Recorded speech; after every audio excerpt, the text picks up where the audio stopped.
আকাশবাণী খবর পড়ছে প্রিয়া বিশ্বকর্মা। প্রথমে বিশেষ বিশেষ খবর। প্রধানমন্ত্রী নরেন্দ্র মোদী 3 দিনের সফরে আজ ওড়িশা যাচ্ছেন। কেন্দ্রীয় স্বরাষ্ট্রমন্ত্রী অমিত শাহ বলেছেন, গত 10 বছরে সন্ত্রাসবাদ, বাম চরমপন্থা ও মাদকের বিরুদ্ধে উল্লেখযোগ্য সাফল্য অর্জিত হয়েছে। উত্তরপ্রদেশের সাম্ভালে সাম্প্রতিক হিংসায় 4 জনের মৃত্যুর ঘটনায় বিচার বিভাগীয় তদন্তের নির্দেশ দিয়েছে রাজ্য সরকার। ভারত এবং বসনিয়া ও হার্জেগোভিনার মধ্যে বিদেশ দপ্তরের 4র্থ পর্যায়ের আলোচনায় দ্বিপাক্ষিক, আঞ্চলিক ও আন্তর্জাতিক বিষয় নিয়ে কথা হয়েছে। দক্ষিণ পশ্চিম বঙ্গোপসাগরে সৃষ্ট গভীর নিম্নচাপের প্রভাবে শ্রীলঙ্কায় দুর্যোগের জেরে এখনও পর্যন্ত 12 জনের মৃত্যু। পিভি সিন্ধু ও লক্ষ্য সেন সৈয়দ মোদী আন্তর্জাতিক ব্যাডমিন্টন চ্যাম্পিয়নশিপের কোয়ার্টার ফাইনালে আজ খেলতে নামবেন। আসছে বিস্তারিত খবরে। প্রধানমন্ত্রী নরেন্দ্র মোদী ভুবনেশ্বরে পুলিশের মহানির্দেশক ও ইন্সপেক্টর জেনারেলদের সর্বভারতীয় সম্মেলনে যোগ দিতে 3 দিনের সফরে আজ ওড়িশা যাচ্ছেন। ওড়িশায় প্রথমবার এই সম্মেলনের আয়োজন করা হচ্ছে। সমস্ত রাজ্য ও কেন্দ্রশাসিত অঞ্চলগুলির পুলিশের মহানির্দেশকের পাশাপাশি সিআরপিএফ, র, এনএসজি, ইন্টেলিজেন্স ব্যুরো এবং এসপিজির প্রধানরা এখানে উপস্থিত থাকবেন। কেন্দ্রীয় স্বরাষ্ট্রমন্ত্রী অমিত শাহ এবং জাতীয় নিরাপত্তা উপদেষ্টা অজিত দোভালেরও এই সম্মেলনে যোগ দেওয়ার কথা। অভ্যন্তরীণ নিরাপত্তা, সাইবার ক্রাইম, মাওবাদী সমস্যা, সন্ত্রাসবাদ মোকাবিলার মতো গুরুত্বপূর্ণ বিষয় সম্মেলনে আলোচনা হবে।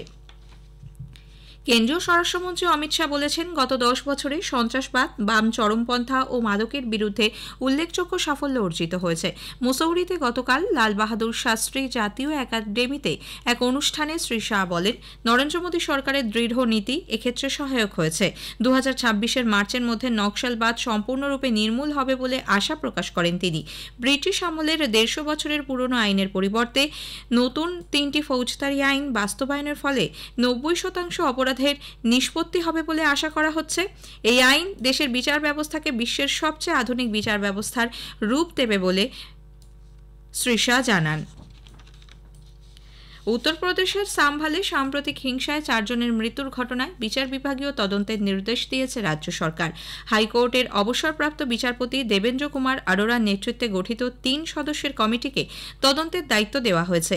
কমিটির অন্য 2 সদস্য হলেন অবসরপ্রাপ্ত আইএএস আধিকারিক অমিত মোহন প্রসাদ এবং প্রাক্তন আইপিএস অফিসার অরবিন্দ কুমার জৈন। 2 মাসের মধ্যে কমিটিকে রিপোর্ট জমা দিতে বলা হয়েছে। রাজ্য স্বরাষ্ট্র দপ্তর গতকালই কমিটি গঠনের নির্দেশ জারি করে। উল্লেখ্য, জামা মসজিদ বনাম হরিহর মন্দির মামলায় আদালতের নির্দেশে সমীক্ষা চলাকালীন গত 24 নভেম্বর উত্তেজনা ছড়ায়। সমীক্ষক দল এবং পুলিশকে লক্ষ্য করে উত্তেজিত জনতা পাথর ছোড়ে। ঘটনায় আহত হন পুলিশকর্মী সহ 24 জন। পরিস্থিতি নিয়ন্ত্রণে আনতে পুলিশ কাঁদানে গ্যাস ছোড়ে ও লাঠিচার্জ করে। মণিপুরে আজ থেকে সব স্কুল কলেজ ফের খুলে গেছে। রাজ্য সরকার এই ব্যাপারে এক বিজ্ঞপ্তি জারি করে জানিয়েছে, বিশ্ববিদ্যালয় সহ সব শিক্ষা প্রতিষ্ঠানেই স্বাভাবিক ক্লাস শুরু হবে। সশস্ত্র বাহিনীর হাতে 6 জনের মৃত্যুর পর বিভিন্ন জেলায় ছড়িয়ে পড়া হিংসার প্রেক্ষিতে গত 16 নভেম্বর থেকে রাজ্যের সব স্কুল কলেজ বন্ধ রাখা হয়। যদিও বেশ কয়েকটি নির্দিষ্ট জেলায় এখনও ইন্টারনেট পরিষেবা বন্ধ রয়েছে, তবে কিছু কিছু জেলায় অল্প সময়ের জন্য কারফিউ শিথিল করা হচ্ছে। বাংলাদেশে হিন্দু ও সংখ্যালঘুদের সুরক্ষা এবং তাদের উপাসনা স্থলগুলির নিরাপত্তার দিকটি সুনিশ্চিত করতে ভারত সেদেশের প্রতি আহ্বান জানিয়েছে। বিদেশ প্রতিমন্ত্রী কীর্তিবর্ধন সিং গতকাল রাজ্যসভায় এক লিখিত প্রশ্নের উত্তরে জানান, বাংলাদেশের সংখ্যালঘু সহ প্রতিটি নাগরিকের জীবন ও সম্পত্তি রক্ষার প্রাথমিক দায়িত্ব সেদেশের সরকারের। প্রতিবেশী দেশ থেকে গত কয়েক মাসে হিন্দু মন্দির এবং দেবদেবীর মূর্তি ভাঙচুর করার একাধিক খবর মিলেছে। তাঁতিবাজার এবং ঢাকায় পুজো মণ্ডপে হামলা এবং সাতক্ষীরায় দুর্গাপুজোর সময় যশোরেশ্বরী কালী মন্দিরে চুরির ঘটনায় ভারত উদ্বেগ প্রকাশ করেছে বলেও মন্ত্রী জানান। বাংলাদেশ হাইকোর্ট ইসকনের সন্ন্যাসী চিন্ময় কৃষ্ণ দাসের গ্রেপ্তারি এবং তার প্রেক্ষিতে সৃষ্ট পরিস্থিতির বিষয়ে হস্তক্ষেপ করতে অস্বীকার করেছে। বিচারপতি ফারাহা মেহবুব এবং বিচারপতি দেবাশিস রায়চৌধুরীর বেঞ্চ গতকাল এ ব্যাপারে সরকারের গৃহীত পদক্ষেপ নিয়ে সন্তোষ প্রকাশ করেন। একই সঙ্গে জনগণের নিরাপত্তা এবং সম্পত্তি রক্ষায় প্রয়োজনীয় ব্যবস্থা গ্রহণেরও নির্দেশ দেন। এর আগে ইসকনকে নিষিদ্ধ করা সংক্রান্ত একটি আবেদনের শুনানিতে সরকারের অবস্থান জানতে চায় হাইকোর্ট। কেন্দ্রীয় সরকার 2030 সালের মধ্যে বস্ত্র শিল্পের ব্যবসার পরিমাণ 35,000 কোটি ডলারে উন্নীত করার লক্ষ্যমাত্রা নিয়েছে বলে কেন্দ্রীয় বস্ত্রমন্ত্রী গিরিরাজ সিং জানিয়েছেন। গুজরাটের সুরাটে গতকাল প্রধানমন্ত্রী মিত্র পার্কের কাজের অগ্রগতি খতিয়ে দেখার পর কেন্দ্র ও রাজ্য সরকারের আধিকারিকদের সঙ্গে পর্যালোচনা বৈঠক করেন তিনি। নবসারীতে নির্মিত এই পিএম মিত্র পার্ক দেশের বস্ত্রশিল্পের উন্নয়ন এবং কর্মসংস্থানের সুযোগ সৃষ্টিতে গুরুত্বপূর্ণ ভূমিকা নেবে। খবর শুনছেন আকাশবাণী থেকে। ভারত এবং বসনিয়া ও হার্জেগোভিনা গতকাল সারায়েভোতে বিদেশ দপ্তরের চতুর্থ পর্যায়ের আলোচনায় অংশ নেয়। বিদেশ মন্ত্রকের তরফে জানানো হয়েছে, বৈঠকে দ্বিপাক্ষিক, আঞ্চলিক এবং আন্তর্জাতিক বিষয়গুলি খতিয়ে দেখা হয়। রাজনৈতিক সম্পর্ক, বাণিজ্য ও বিনিয়োগ, বিজ্ঞান ও প্রযুক্তি ক্ষেত্রে সহযোগিতা, সাংস্কৃতিক সম্পর্ক এবং পর্যটন সহ বিভিন্ন বিষয় নিয়ে দুপক্ষের কথা হয়েছে। প্রতিবেশী দেশের উন্নয়ন, ব্রিক্স, রাষ্ট্রসংঘ, ইউরোপীয় ইউনিয়ন এবং জোট নিরপেক্ষ আন্দোলনের মাধ্যমে বহুপাক্ষিকতা ও উন্নয়ন নিয়ে নিজেদের মতামত একে অপরের সঙ্গে ভাগ করে নেন প্রতিনিধিরা। নতুন দিল্লিতে বিদেশ দপ্তরের পরবর্তী পর্যায়ের বৈঠক আয়োজনের বিষয়ে উভয় পক্ষই সহমত হয়েছে। দেশের স্বাস্থ্য ব্যবস্থাকে আরও শক্তিশালী করতে ভারত জাম্বিয়াকে একাধিক চিকিৎসা সরঞ্জাম সরবরাহ করেছে। বিদেশ মন্ত্রকের মুখপাত্র রণধীর জয়সওয়াল জানিয়েছেন, এর মধ্যে রয়েছে হাসপাতালের bed, operation theatre table, infant incubator, anaesthesia machine সহ অন্যান্য পণ্য।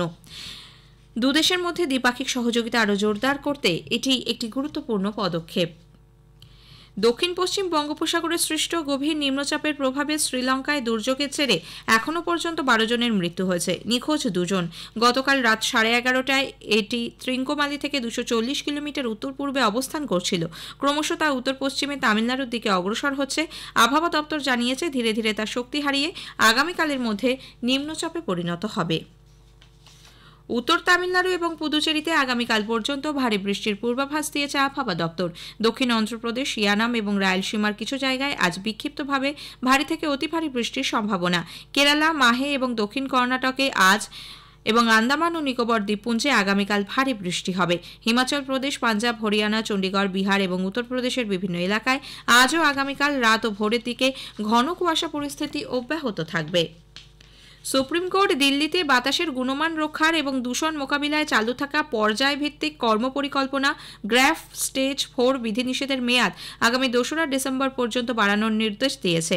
বিচারপতি অভয় এস ওকা এবং বিচারপতি অগাস্টিন জর্জ মাসিহার বেঞ্চ জানিয়েছেন, স্কুল ব্যতীত অন্য সব ক্ষেত্রেই গ্র্যাফ 4 আগামী সোমবার পর্যন্ত বলবৎ থাকবে। এই সময়ের মধ্যে বাতাসের গুণমান ব্যবস্থাপনা কমিশন CAQM বিধিনিষেধ শিথিল করার ব্যাপারে বৈঠকে বসবে। এ ব্যাপারে কমিশন গতকাল তাদের দ্বিতীয় রিপোর্ট জমা দেয়। 2023-24 সালে সরকারের জাতীয় স্বচ্ছ বায়ু কর্মসূচি এনক্যাপের আওতায় 130টি শহরের মধ্যে 97টি শহরে পার্টিকুলেট ম্যাটার বা PM এর নিরিখে বাতাসের গুণমান উন্নত হয়েছে। পরিবেশ, বন এবং জলবায়ু পরিবর্তন প্রতিমন্ত্রী কীর্তিবর্ধন সিং গতকাল রাজ্যসভায় এক লিখিত প্রশ্নের উত্তরে বলেন, 2017-18 তুলনায় 2023-24 কমপক্ষে 55টি শহরে PM এর মান 20% বা তার বেশি কমেছে। উল্লেখ্য, 130টি শহরে বাতাসের গুণমান উন্নত করতে 2019 সালের জানুয়ারিতে এনক্যাপ চালু হয়। মহারাষ্ট্রে সরকার গঠনের ব্যাপারে তত্ত্বাবধায়ক মুখ্যমন্ত্রী তথা শিবসেনা নেতা একনাথ শিন্ডে, বিজেপি নেতা দেবেন্দ্র ফডনবিস এবং এনসিপি প্রধান অজিত পাওয়ার গতকাল নতুন দিল্লিতে কেন্দ্রীয় স্বরাষ্ট্রমন্ত্রীর সঙ্গে সাক্ষাৎ করেন। উপস্থিত ছিলেন কেন্দ্রীয় মন্ত্রী তথা বিজেপির সর্বভারতীয় সভাপতি জগৎ প্রকাশ নাড্ডা। রাজ্যে সরকার গঠন এবং শীর্ষ পদ বন্টন নিয়ে বিজেপির কেন্দ্রীয় নেতৃত্বের সিদ্ধান্তে তিনি বাধা হয়ে দাঁড়াবেন না বলে একনাথ শিন্ডে ইতোমধ্যেই জানিয়েছেন। এদিকে ঝাড়খণ্ড মুক্তি মোর্চার নেতা হেমন্ত সোরেন গতকাল চতুর্থবারের জন্য সে রাজ্যের মুখ্যমন্ত্রী হিসেবে শপথ নিয়েছেন। রাজ্যপাল সন্তোষ কুমার গাঙ্গোয়ার রাঁচির মোরহাবাদী ময়দানে তাঁকে শপথবাক্য পাঠ করান। উপস্থিত ছিলেন পশ্চিমবঙ্গের মুখ্যমন্ত্রী মমতা ব্যানার্জি, কংগ্রেস সভাপতি মল্লিকার্জুন খার্গে, লোকসভার বিরোধী দলনেতা রাহুল গান্ধী, পাঞ্জাবের মুখ্যমন্ত্রী ভগবত মান, দিল্লির প্রাক্তন মুখ্যমন্ত্রী অরবিন্দ কেজরিওয়াল প্রমুখ।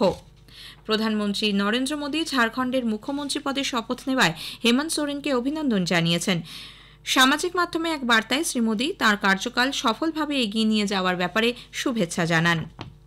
লখনৌয়ে আজ সৈয়দ মোদী আন্তর্জাতিক ব্যাডমিন্টন চ্যাম্পিয়নশিপের কোয়ার্টার ফাইনালের ম্যাচগুলি অনুষ্ঠিত হবে। খেলা শুরু হবে দুপুর 12টার পর। PV সিন্ধু ও লক্ষ্য সেন গতকাল মহিলা এবং পুরুষদের সিঙ্গলসের কোয়ার্টার ফাইনালে পৌঁছন। অন্য ম্যাচে উন্নতি হুডা থাইল্যান্ডের প্রতিযোগীকে হারিয়ে কোয়ার্টার ফাইনালে জায়গা করে নেন। শেষ করার আগে খবরের বিশেষ কিছু অংশ আরও একবার। প্রধানমন্ত্রী নরেন্দ্র মোদী 3 দিনের সফরে আজ ওড়িশা যাচ্ছেন।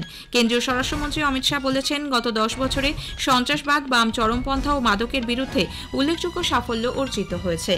খবর শেষ হলো।